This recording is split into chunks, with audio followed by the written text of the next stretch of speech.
Olá, paz do Senhor, paz e graça esteja convosco. Hoje eu vou começar a falar sobre os assuntos da igreja e vou abordar os temas relacionados à escola da Igreja Evangelho dos Pobres dos Alimentos Sagrados e dos cursos que eu vou estar administrando no canal e vou falar sobre esses assuntos e vou utilizar todo o conteúdo da igreja para poder montar um projeto relacionado à construção de uma igreja para atender as pessoas que queiram conhecer a palavra de Deus e queiram participar, se transformando em pessoas verdadeiramente religiosas e cristãs. Então, vou começar a falar sobre a epístola do apóstolo Paulo aos Romanos, capítulo 1.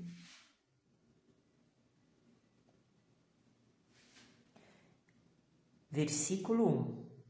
Paulo, servo de Jesus Cristo,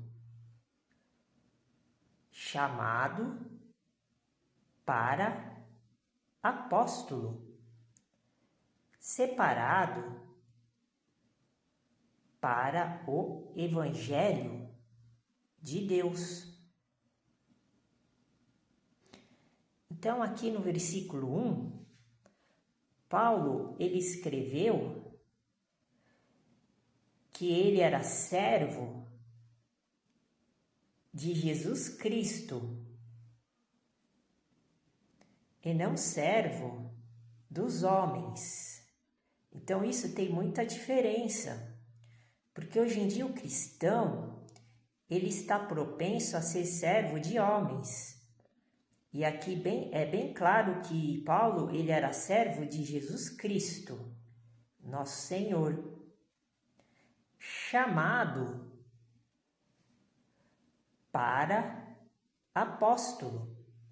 Então, com isso, ele foi chamado para apóstolo, ou seja, Jesus Cristo chamou ele porque ele era uma pessoa do mundo. Ele era uma pessoa igual todo mundo é hoje. As pessoas de hoje em dia, elas não têm o caráter necessário para ingressar à igreja do nosso Senhor Jesus Cristo.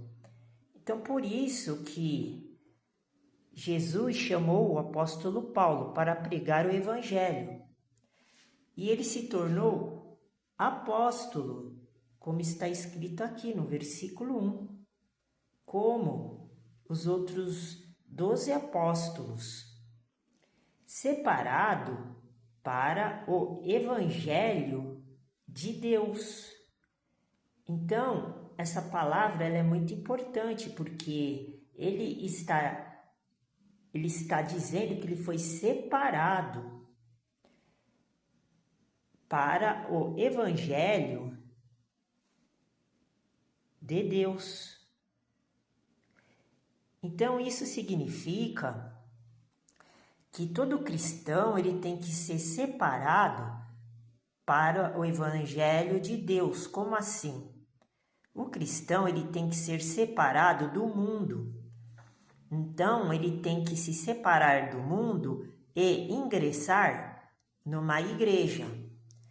Então, para que isso aconteça, é necessário que nós teremos que montar uma igreja com bastante fidelidade e propósito referente aos assuntos relacionados ao que está escrito dentro da Bíblia, porque a Bíblia é o projeto de Deus. Então, é a programação que está escrito dentro da Bíblia que vai fazer a gente poder ingressar dentro desta religião. E para isso, eu vou começar a falar sobre vários assuntos referente à montagem da igreja na vida real. Então eu vou começar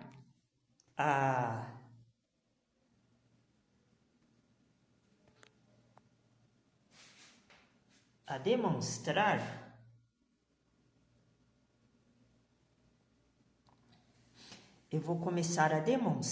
os assuntos que nós vamos tratar para essa mudança, para essa nova empreitada do conhecimento da verdade e da palavra de Deus.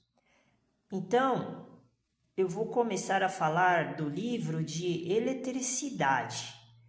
O livro de eletricidade trata-se de um livro que nós vamos utilizar para montar a nossa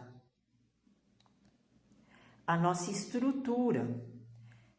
Então, iniciaremos o livro com um capítulo que resgata alguns conceitos matemáticos importantes para o estudo da eletricidade. 2 pontos. Nós vamos aprender, recordar, relembrar sobre hierarquia de operações matemáticas, potência de 10, prefixos métricos, teoria dos erros e teoria do arredondamento. Então, esta primeira parte, que é o primeiro capítulo do estudo que nós vamos começar referente ao livro de eletricidade básica, faz parte do complemento para nós iniciarmos o estudo do mundo da eletricidade, porque a Igreja Evangelho dos Pobres dos Alimentos Sagrados vai montar um projeto baseado em angariar fundos para construção da igreja, mas sem pedir donativos para as pessoas. Eu mesmo vou providenciar toda a infraestrutura, desde a teoria até a prática, fazendo uma abordagem inicial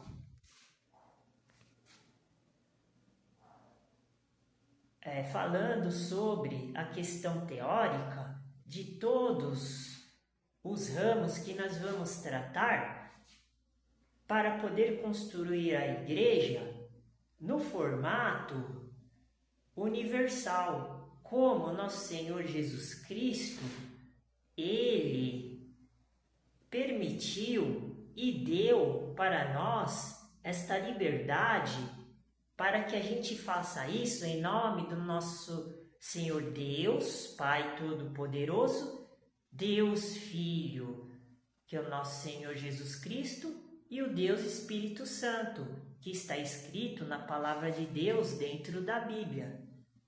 Então,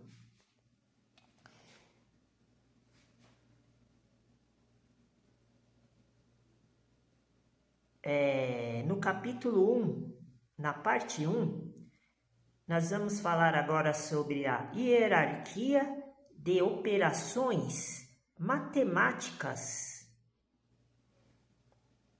Este é o título da primeira parte. As operações matemáticas guardam entre si uma relação de hierarquia no processo de resolução. Das 4 operações básicas, a multiplicação e a divisão têm prioridade em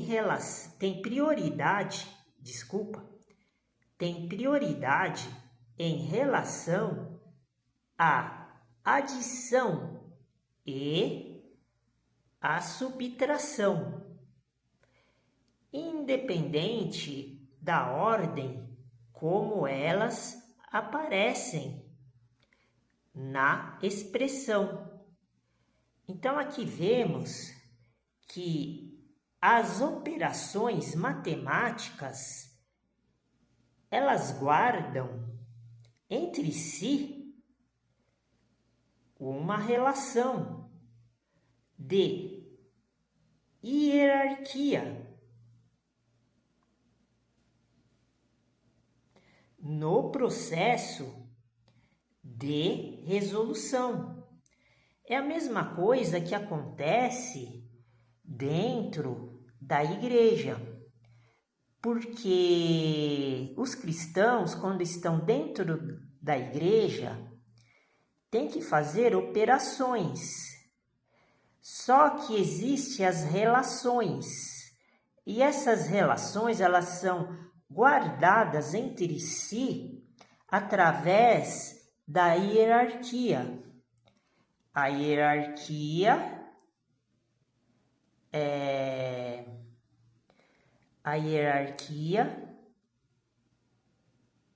que é importante no processo de resolução dos problemas e para achar as soluções para podermos resolver todas as situações da melhor forma possível, como Deus Pai, Ele quer que todos os cristãos façam e vivam dentro deste pensamento, dentro desse estilo de vida. Então, das 4 operações básicas, a multiplicação e a divisão têm prioridade em relação à adição e à subtração, independente da ordem como elas aparecem na expressão. Ou seja, fazendo uma analogia, uma comparação referente à estrutura da igreja cristã, então nós podemos fazer uma analogia entre as 4 operações básicas, que são a multiplicação, a divisão, a soma e a subtração, relacionado a hierarquias. E dentro dessa hierarquia, a multiplicação e a divisão têm prioridade em relação à adição e à subtração. Ou seja, para que haja multiplicação e divisão dentro da igreja, perante aos membros da igreja, é necessário que a liderança da igreja ela esteja nesta camada de multiplicação e divisão. Por quê? Porque ela é a mais importante em relação a operação da expressão, que é a palavra de Deus. Então, para que haja a multiplicação dos pães e a divisão, como está escrito nos evangelhos do apóstolo Mateus, por exemplo, Jesus ele levantou o pão, abençoou o pão e repartiu o pão, entregou o pão aos apóstolos, e os apóstolos entregaram o pão aos que estavam assentados, que eram os membros da igreja, para receber a bênção. Então, se você não tiver enquadrado dentro desta lógica matemática, por exemplo, não haverá esta situação na sua vida, porque você estará fora do reino de Deus. Como está escrito aqui nos evangelhos do nosso Senhor Jesus Cristo. Podemos analisar esse conceito utilizando a pergunta: quando virá o reino de Deus? Interrogação. Então, no livro de Marcos, capítulo 14, versículo 25, está escrito: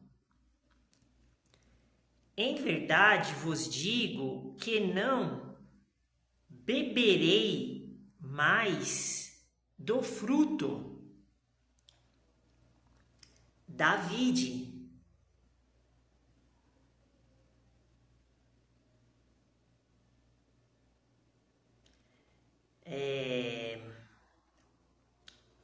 até aquele dia em que eu beber novo no reino de Deus. O que significa isso? Significa que o reino de Deus ele já desceu, mas para beber o fruto da vide, que seria a bênção de Deus e do nosso Senhor Jesus Cristo, as pessoas elas têm que se converterem. E para se converter, elas têm que entregar tudo, a vida dela, os bens dela, para a igreja. Com isso, a repreensão, o castigo, a perseguição contra as pessoas que se agressam à igreja diminui. Então a pessoa ela tem paz, sossego, tranquilidade, porque ela está fazendo o que o nosso Senhor Deus quer que todo mundo faça. O arrependimento de pecados, o arrependimento de obras mortas, como aconteceu no primeiro século da criação da igreja, aonde os cristãos eles eram perseguidos pelos imperadores romanos, Nero, vários imperadores, que eu vou começar também a procurar sobre esses assuntos para falar aqui no canal da Igreja Evangelho dos Pobres dos Alimentos Sagrados. Então, baseado nessa circunstância, eu vou começar a falar sobre a introdução a respeito da obra da construção civil para montar a igreja na prática. Então eu vou utilizar este manual e vou falar antes a respeito das preliminares para começar a construção da igreja. Então, antes de construir, e problemas frequentes que podem ocorrer. Contempla as etapas preliminares. A construção, como projeto e planejamento. Então, esta obra teórica, está relacionado ao projeto e ao planejamento da construção da igreja. Contém informações sobre tipologias de casas, conceito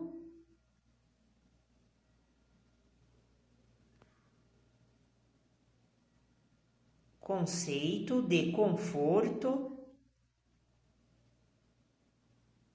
e fatores que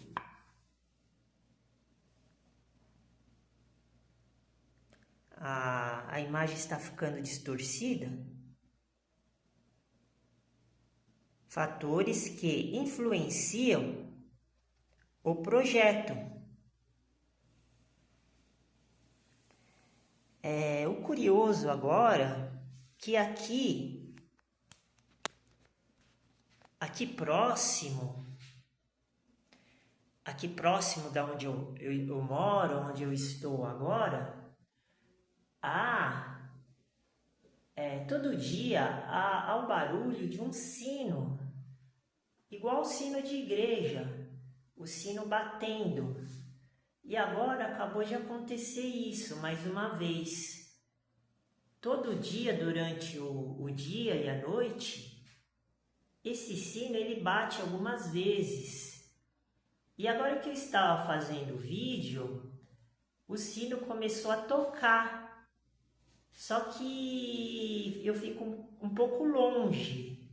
Agora estou até me lembrando, tem uma igreja bem grande, católica, que fica na outra parte do morro, porque eu moro em cima do morro, né, aqui no meu bairro, e daí tem um vale e depois tem outro morro. E eu consigo ouvir daqui o sino tocando, ao longe. E ele tocou agora, e na hora que eu estava fazendo o vídeo, a imagem começou a ficar embaçada. E daí eu prestei atenção e não estava conseguindo focar a imagem ali no manual, né, do assunto referente à questão da construção civil, que seria um ensino, né, didático, né? E daí, quando parou o sino, a imagem voltou ao normal. Eu achei muito, né, estranho, né? Fiquei muito, assim, impressionado agora. Assim, pensando agora, eu vi que foi tipo assim um contato sonoro, porque o sinal do sino tocando soou até aqui, prejudicou o sinal da gravação. Então é muito interessante. Eu vou deixar registrado, né, este acontecimento, mas vamos continuar. Depois eu vou pensar melhor a respeito do assunto e nos próximos vídeos eu vou fazer algumas considerações a respeito disso. Então, continuando, né, falar sobre os assuntos. eu vou abordar a continuação do tema inicial, falando do livro de Romanos e intercalando sobre os assuntos referentes à programação da Igreja Evangelho dos Pobres dos Alimentos Sagrados. Este material que eu estou mostrando é um material teológico e teórico do estudo que nós vamos fazer. Então vai ser um estudo muito grande e muito amplo da escola do Evangelho que o apóstolo Paulo e o nosso Senhor Jesus Cristo e os outros apóstolos, eles pregaram. E nós vamos utilizar para a gente poder entender e fazer o que está escrito aqui. Então são muitos cursos, muitos conteúdos que nós vamos estudar no decorrer do tempo para montar o projeto da programação do plano da Igreja Evangelho dos Pobres dos Alimentos Sagrados. Então, continuando a falar do livro de Romanos, capítulo 1, vou citar o prólogo, que seria a saudação inicial que o apóstolo Paulo fez à igreja que estava em Roma. Então, vou utilizar até a primeira parte para complementar aquilo que eu falei no início.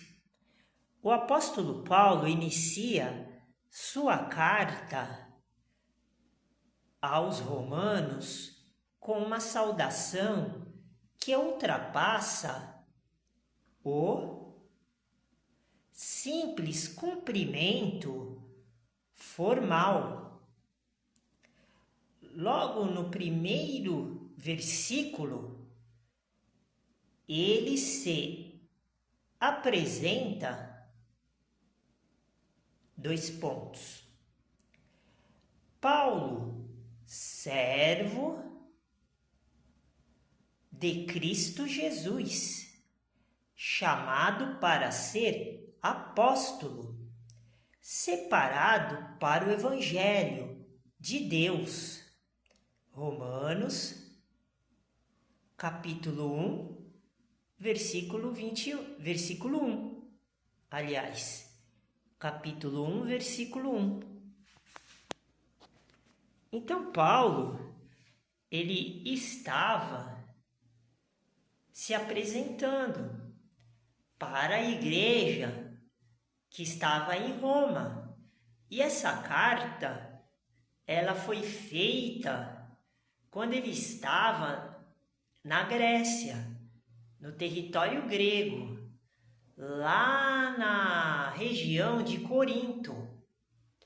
E ele ainda não tinha ido nenhuma vez para Roma, como está escrito no livro de Atos dos Apóstolos.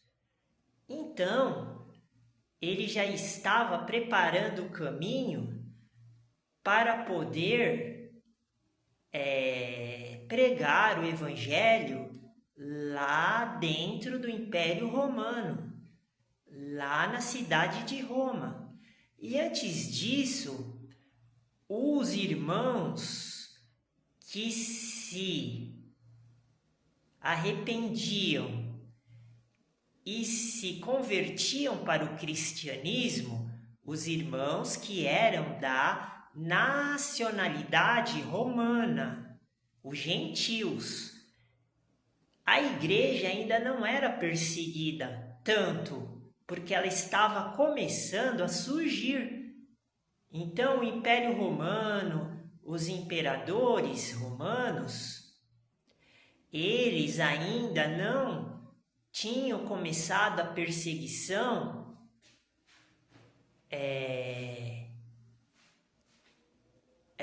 com os cristãos. Então, isto é um fator muito importante, porque depois nós vamos falar mais a respeito dos detalhes do período que aconteceu isso. Foi antes do ano 65 da era cristã, porque antes disso o apóstolo Paulo escreveu esta carta aos romanos no ano 40, 45, e depois de 20 anos começou a perseguição dos cristãos através do imperador Nero. Começou a matar os cristãos, a crucificar os cristãos, a jogar os cristãos na arena para os leões comerem, a amarrarem os cristãos e tacar fogo neles para eles virarem tochas humanas, para iluminar a cidade de Roma, para os cidadãos de Roma ficarem zombando dos cristãos. Então tem todos esses detalhes. A perseguição começou no ano de 65 depois de Cristo. Daí a perseguição foi muito intensa, foi muito cruel. Então nós devemos isso que nós estamos vivendo hoje aqui nas Américas, no Brasil, a paz e a tranquilidade devido a este acontecimento. Por isso que não podemos só estudar o Antigo Testamento, o Velho Testamento, porque o Velho Testamento fala sobre a questão do povo judeu israelita, e o Novo Testamento fala sobre a questão do povo cristão, de Jesus Cristo, o nosso Senhor. E não está constando isso que eu falei agora dentro da Bíblia, dentro das Escrituras Sagradas canonizadas, mas há relatos em outros documentos históricos que isso que aconteceu, que eu acabei de falar, existiu de fato. Então nós vamos falar muito sobre isso. Então por isso que agora eu vou começar a falar sobre a pré-história. Eu vou utilizar um livro que é uma enciclopédia e vou começar a dar os primeiros detalhes para a gente entender a questão do parâmetro entre o livro de Gênesis e a pré-história, que tem tudo a ver. Então, eu vou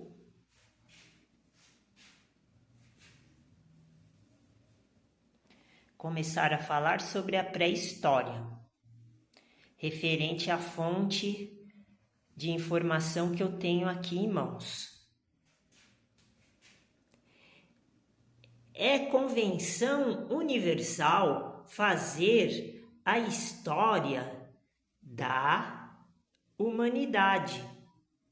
Começar com o aparecimento da arte da escrita, reservando o nome pré-história. Isto é, o que vem antes da história, para o imenso e indeterminado período que precedeu esse invento de suma importância. Então, a escrita, ela surgiu na pré-história. Então, está escrito aqui: a Convenção Universal é fazer a história da humanidade começar com o aparecimento da arte da escrita. Então, este acontecimento se deu entre o período bíblico dos 5 primeiros livros, ou melhor dizendo, do livro de Gênesis, talvez o livro de Êxodo continuando com o livro talvez de Números, depois passando pelo livro de Levítico, até chegar no livro de Deuteronômios. Isso, para a história do povo de Deus, é considerado como os 5 primeiros livros da pré-história, que é relacionado aos livros pré-históricos do ensino humano. Então, a arte da escrita significa que Moisés estava num período que já precedia a pré-história, ou ele estava até dentro mesmo da pré-história, porque na época de Moisés já existia a escrita, que era uma arte que os egípcios já detinham, talvez detinham, né? Porque Moisés escreveu os 5 livros do Pentateuco, né? E Moisés viveu dentro da região do Egito, que ele era o segundo homem do Egito, por isso que ele tinha muito conhecimento da ciência egípcia, que ele estudou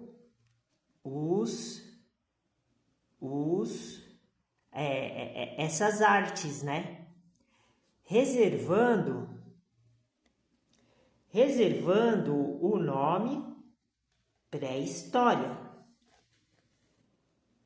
Isto é, esta reserva é referente à arte da escrita na pré-história, o que vem antes da história.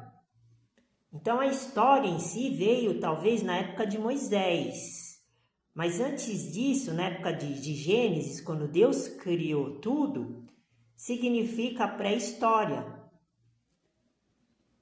A pré-história da história. Para o imenso e indeterminado período que precedeu esse evento de suma importância. Então, nós podemos constatar que nós estamos hoje num período muito avançado dentro da história da humanidade. Então, nós vamos continuar a falar sobre esses assuntos e vamos abordar todas estas questões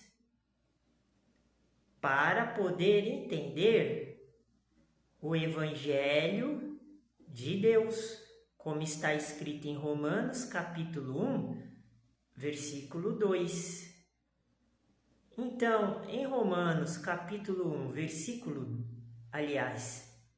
eu falei versículo 2, mas é versículo 1. Agora nós vamos para o versículo 2 do livro de Romanos.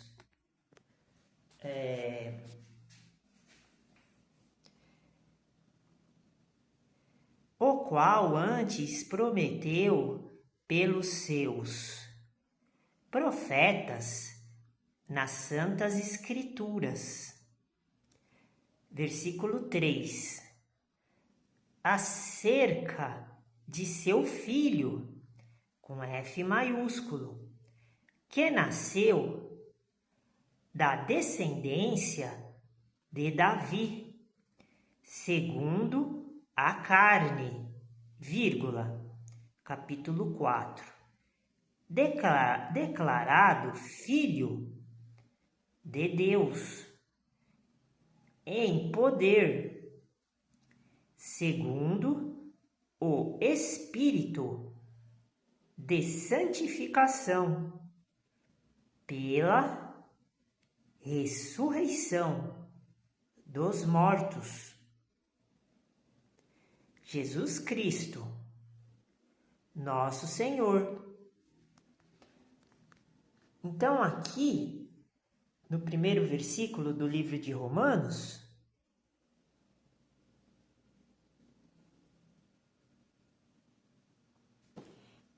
Paulo, ele se descreve como servo de Jesus Cristo, não servo dos homens, chamado para apóstolo. É um cargo, é o maior cargo que existe na hierarquia da igreja, separado para o Evangelho de Deus. Ele foi separado, ou seja, o Evangelho de Deus começou com os 12 apóstolos. Depois, nosso Senhor Jesus Cristo, ele chamou o apóstolo Paulo separadamente, ou seja, para ele pregar o evangelho da incircuncisão, não da circuncisão, como está escrito nos livros de Gálatas, para o evangelho de Deus. Versículo 2: o qual antes prometeu pelos seus profetas nas Santas Escrituras. Ou seja, Deus prometeu o Evangelho através dos seus profetas, que é os profetas que estão escritos no Antigo Testamento. Profeta Isaías, profeta Jeremias, profeta Malaquias, profeta Ageu, profeta Elias, vários profetas, profeta Eliseu, onde está escrito nas Santas Escrituras. Porque o Antigo Testamento e o Novo Testamento, o Velho Testamento, o Novo Testamento, a Antiga Escritura, a Nova Escritura, faz parte do Evangelho de Deus. Versículo 3. Acerca de seu Filho. Então, Deus prometeu nas Santas Escrituras o que ia mandar o Filho dele, que nasceu da descendência de Davi. Aqui é muito importante, porque a descendência de Davi, ela foi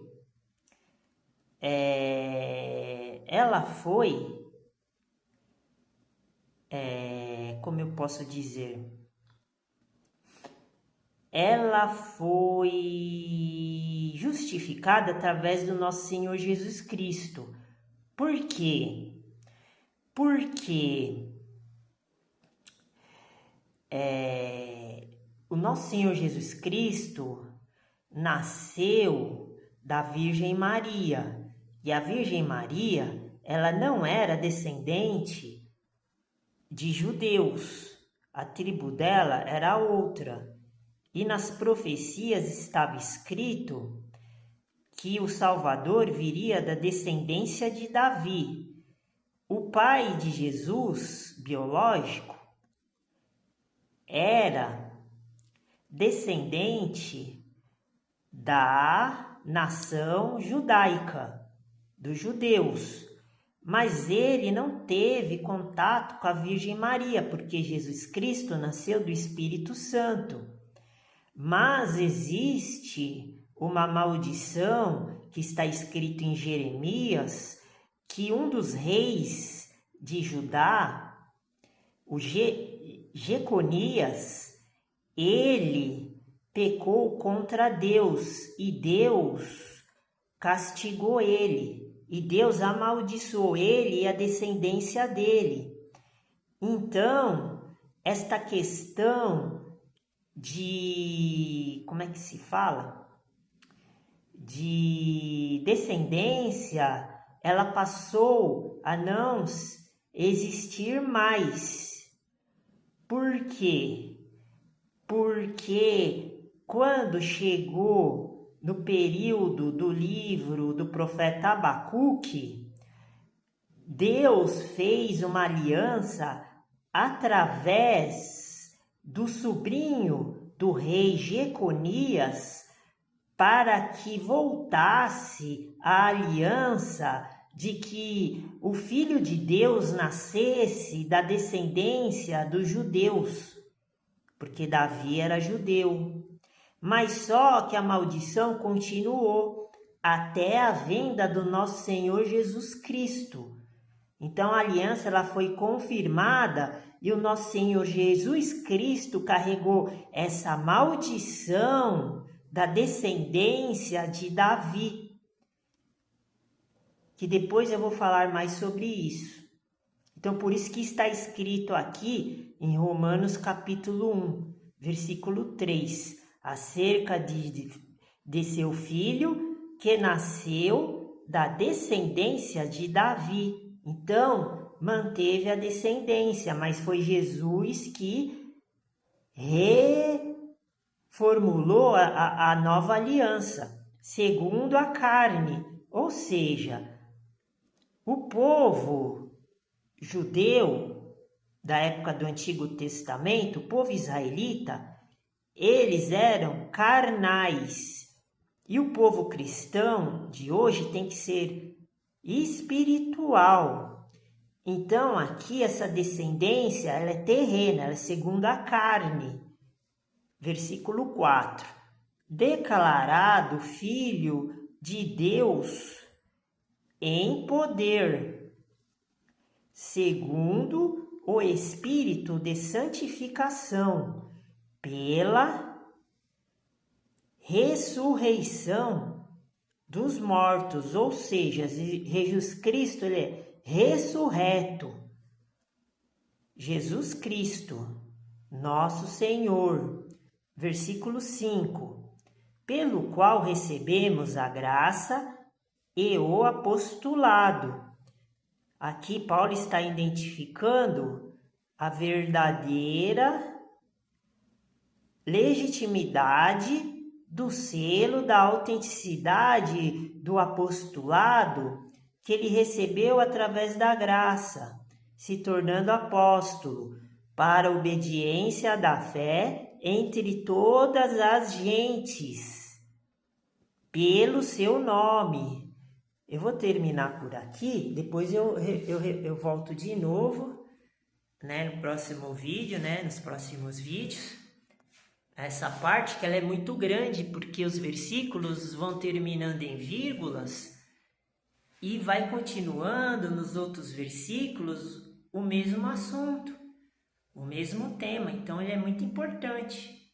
É uma sequência de versículos muito importante, porque Paulo está descrevendo a sua autoridade e a sua autenticidade.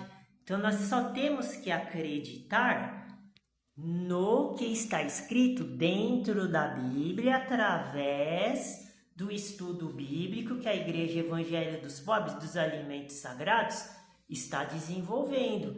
Não podemos acreditar em qualquer espírito com E minúsculo, como está escrito nos Evangelhos de Paulo. Aliás, está escrito em 1 João capítulo 4, verso 1.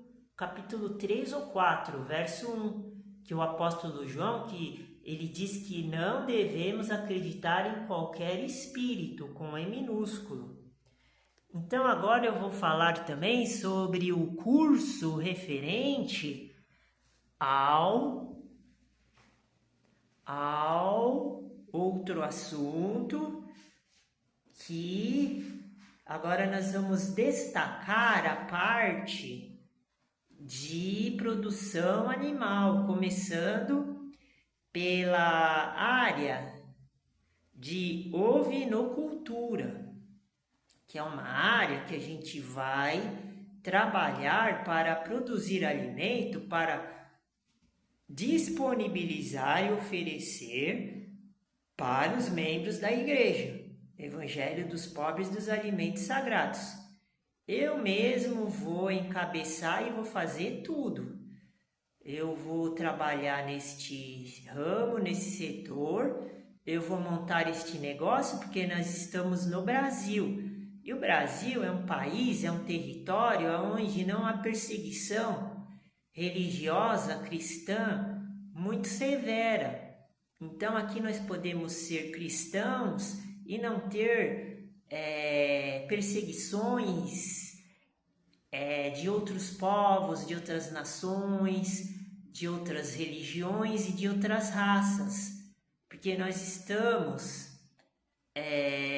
debaixo, sobre a mão potente do nosso Senhor Jesus Cristo, como está escrito em 1 Pedro, capítulo 5 ou 6,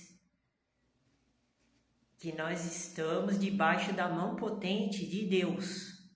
Então ele preserva a gente e nos protege de todo o mal. Então podemos montar o que quiser dentro do sistema do Satanás, do Anticristo e do falso profeta, que é a marca da besta.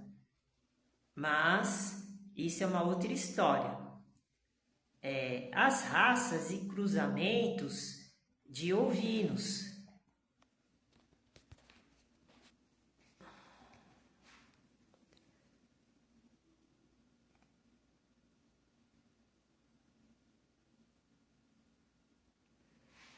Aqui é a capa do curso. Vou falar um pouco a respeito do curso que nós vamos começar a fazer hoje.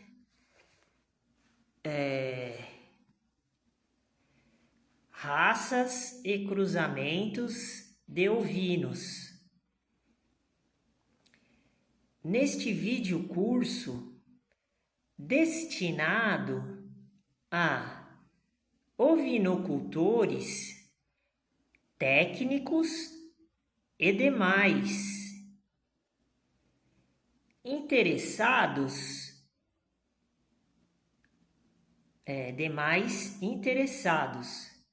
será analisada a questão genética, apresentando algumas das principais raças utilizadas no Brasil e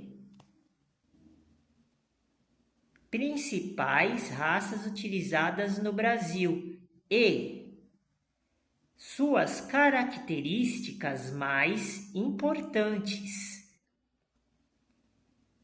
e ainda os tipos de cruzamentos que podem ser feitos entre estas raças.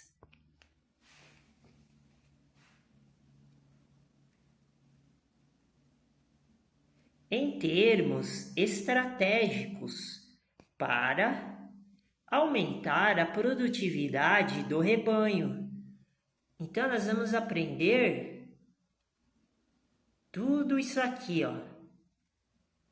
para criar, aqui como nós estamos vendo na imagem, as ovelhas,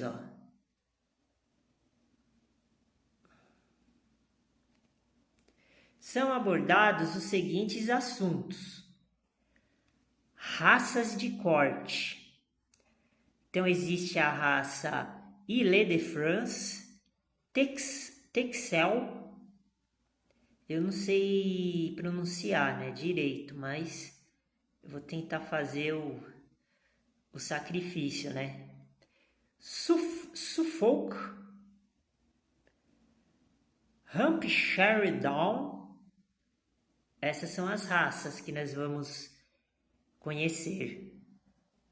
Poll Dorset são as raças de corte que nós vamos trabalhar, porque eu tenho os cursos aqui da série de ovinocultura que ensina a cuidar, né, desses animais.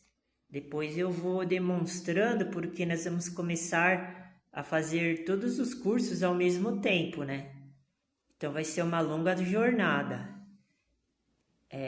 Já vão se preparando. Raças mistas. Ideal, Pollworth e Correidale. Essas são as raças mistas. Agora as raças deslanadas. A Morada Nova e a Santa Inês. Depois nós temos na abordagem dos assuntos, falando sobre as raças leiteiras, ovelhas comuns, seleção de uma raça. Nós vamos aprender sobre como selecionar uma raça. Vamos aprender sobre ovelhas comuns, sobre raças leiteiras. Vamos aprender sobre cruzamento industrial. Eu tenho aqui o curso sobre a genética de ovinos e sobre inseminação artificial de ovinos também, que eu vou colocar em pauta para a gente estudar. Daí nós vamos ver aqui neste curso o cruzamento triplo, do que se trata, cruzamento absorvente, do que se trata. Vamos aprender, né? Vamos ver como é que se faz o cálculo do grau de sangue e fala também sobre sistema ideal de produção. Então esse curso aqui é um curso que a gente vai começar a introduzir sobre o assunto nos mínimos detalhes, sobre o assunto da criação de ovinos na área de avinocultura. Então, para terminar agora, eu vou falar sobre, mais uma vez, né, que tem que deixar sempre claro, né, a questão do significado da palavra igreja, para a gente já começar a entender todos esses detalhes, né, e os próximos procedimentos que eu vou abordar. Então vou usar o livro de Colossenses, capítulo 1, versículo 24, para terminar esse vídeo. Regozijo-me agora no que padeço por vós, e na minha carne cumpro o resto das aflições de Cristo, pelo seu corpo, que é a igreja. Então Paulo, os irmãos que estavam entrando na igreja primitiva do século I, eles padeceram com a perseguição dos romanos, do povo europeu, que hoje em dia detém a escritura sagrada. Por isso que nós temos que prestar atenção. Eu vou começar a falar muito sobre isso, porque eram os romanos que eram os europeus que hoje em dia detêm a palavra de Deus, né? Através do Evangelho, através das escrituras sagradas.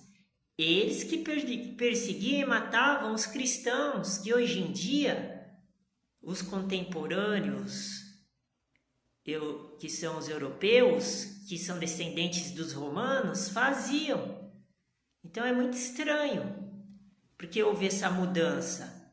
Essa mudança começou a ocorrer nos anos 300, com o imperador Constantino, que ele alterou a religião romana, que era a religião pagã do mundo antigo, e converteu todos os romanos europeus, converteu não, oficializou a igreja cristã como sendo a igreja deles, a partir do ano 300, daí cessou, né, por um tempo, a perseguição severa aos cristãos.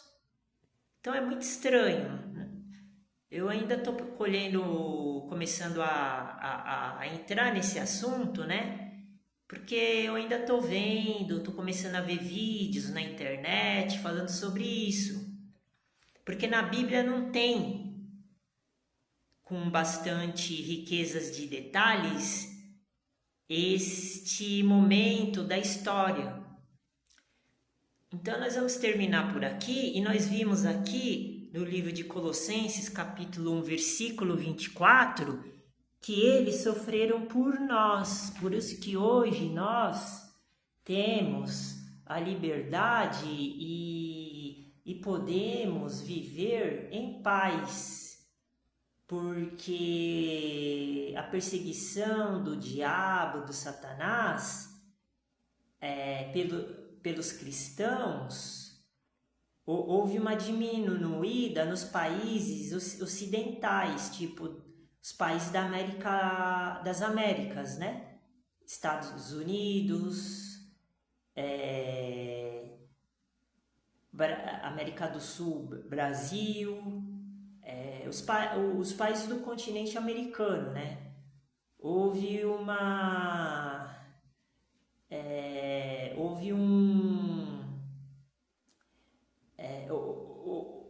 uma liberdade, houve uma liberação. Deus, ele preservou a nação cristã do continente americano, né? E do continente europeu também. Mas hoje em dia o negócio está conturbado, mas nós temos que agora focalizar a questão do tempo do Império Romano, porque o Império Romano ainda subsiste, né? Então eu vou falar mais a respeito disso. Fica com Deus, Deus abençoe e a paz do Senhor.